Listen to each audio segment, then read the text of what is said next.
খুঁটিনাটি রান্নাবাটি কুকিং চ্যানেলে আপনাদের সকলকেই স্বাগত জানাই।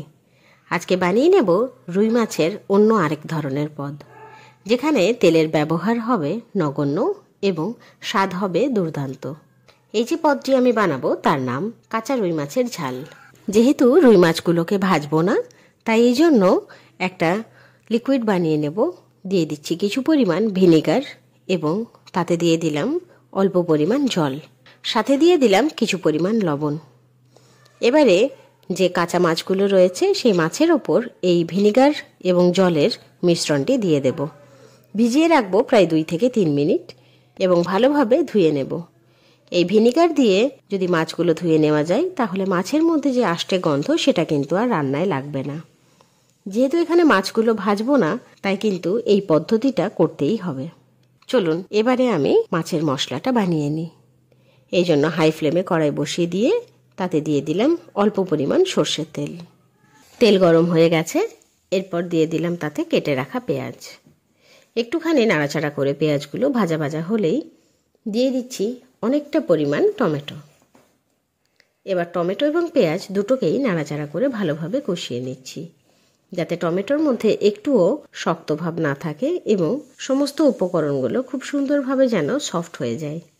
পেঁয়াজ এবং টমেটো ভালোভাবে ভাজা এবং কষানো হয়ে গেছে, তাই এতে দিয়ে দিলাম বেটে রাখা রসুন। এবার রসুনের পেস্টটিকেও ভালোভাবে নাড়াচাড়া করে কষিয়ে নিচ্ছি। সমস্ত উপকরণ ভালোভাবে কষানো প্রায় হয়ে গেছে, তাই এবার দিয়ে দিলাম স্বাদ মতো লবণ এবং পরিমাণ মতো হলুদের গুঁড়ো।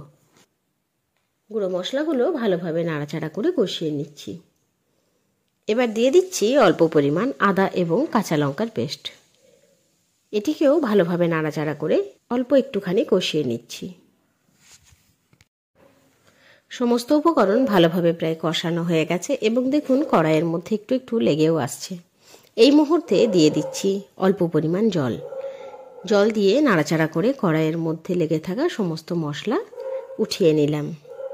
এবার আরও একটু পরিমাণ জল দিয়ে জলটা একটু ফুটতে দেব।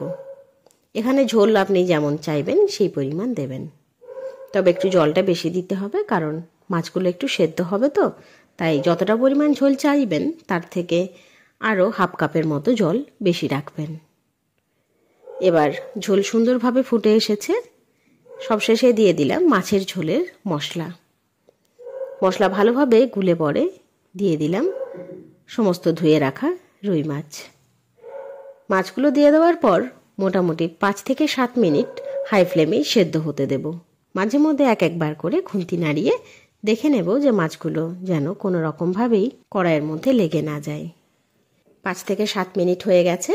এরপর নাড়াচাড়া করে দেখে নিচ্ছি মাছগুলো ঠিকঠাক সেদ্ধ হয়েছে কিনা। দেখুন কি সুন্দরভাবে মাছগুলো কিন্তু সেদ্ধ হয়ে গেছে।